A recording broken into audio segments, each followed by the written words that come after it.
Добрый вечер, здравствуйте, уважаемые подписчики и гости канала.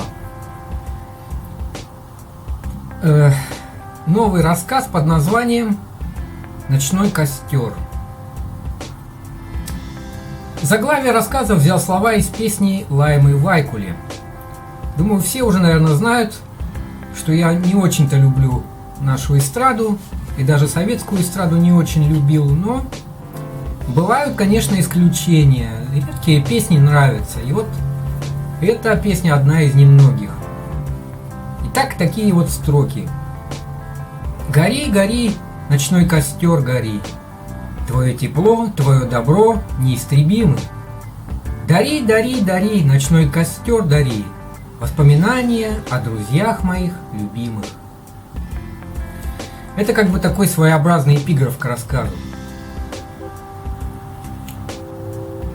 После 9 класса всех нас ждал неприятный сюрприз. Многие предвкушали уже летний отдых, хотя кто-то всерьез готовился засесть за учебники и начать уже подготовку к поступлению в вуз.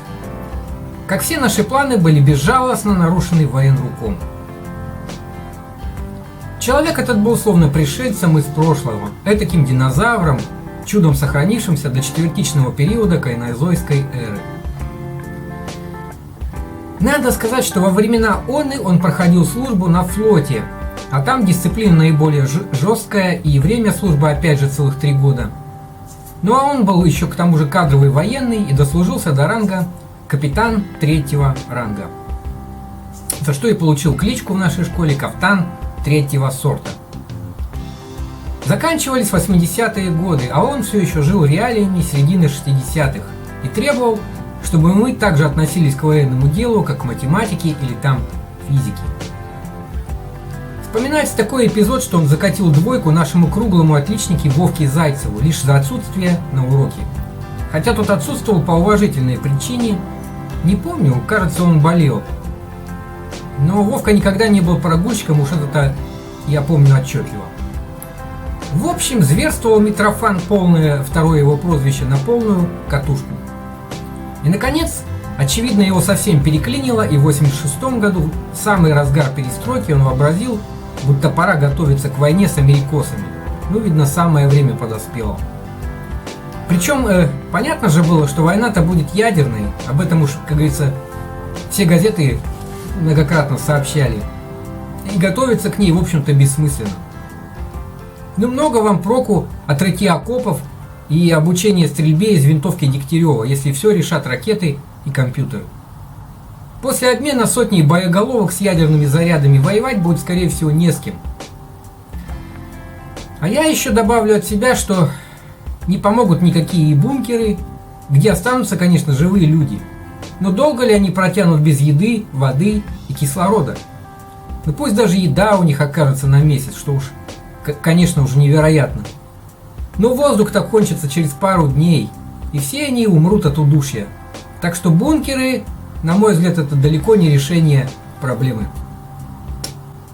Но оставим эту грустную тему и вернемся к 86 году. Итак, Митрофан решил готовить нас к войне, и поэтому потребовал, чтобы все парни отправились на 2 недели в военно-спортивный лагерь под Бердском в июле месяце. Затем память моя рисует автобус вахтовку, что несся по нашим дорогам целых 2 часа, и ты взлетаешь под самое небо, желудок твой начинает судорожно сжиматься и становится совсем уже погано, если у тебя слабый вестибулярный аппарат. И всякое может с тобою приключиться. Мы приехали в довольно дикую местность на берегу Бердского залива. Здесь стояли щитовые казармы с койками в 2 яруса и умывальниками на улице. Все удобства. Благо дело происходило летом.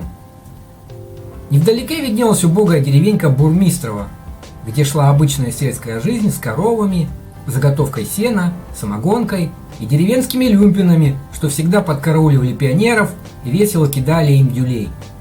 Но мы уже были не в том возрасте, да и держались вместе. На следующее утро нас всех распределили по взводам и заодно по нарядам.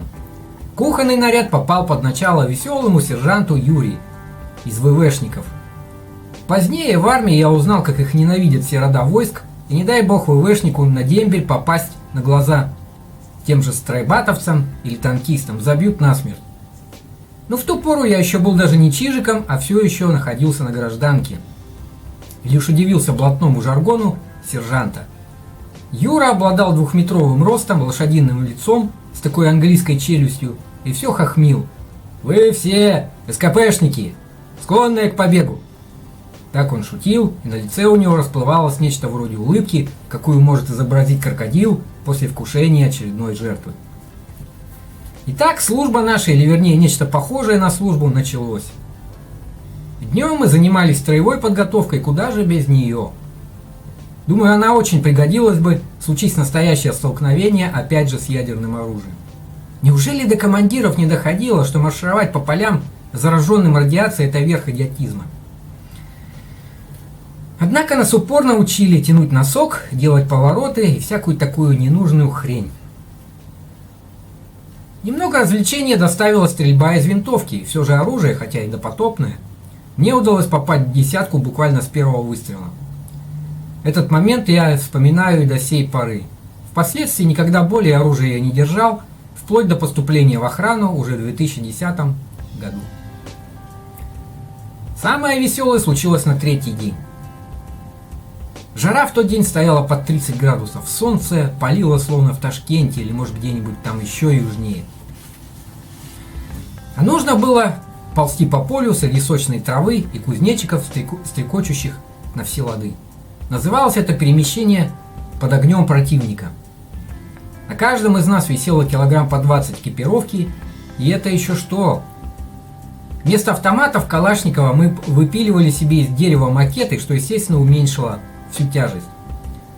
Но кроме этого у нас имелись по 2 гранаты, саперная лопатка и противогаз. Куда же без него?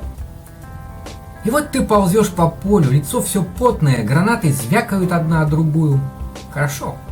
Каждый мечтал о глотке прохладной воды, и каждый с нетерпением ждал конца этого кошмара. Наконец чаша терпения переполнилась. Вспоминается, как я полз по-пластунски и вдруг наткнулся на какую-то железяку. Граната. Ясно. Наши стали мараковать и отстегивать амуницию. Вскоре я наткнулся на брошенный противогаз и отстегнул свой. Да что мы в самом деле, что ли, на войне?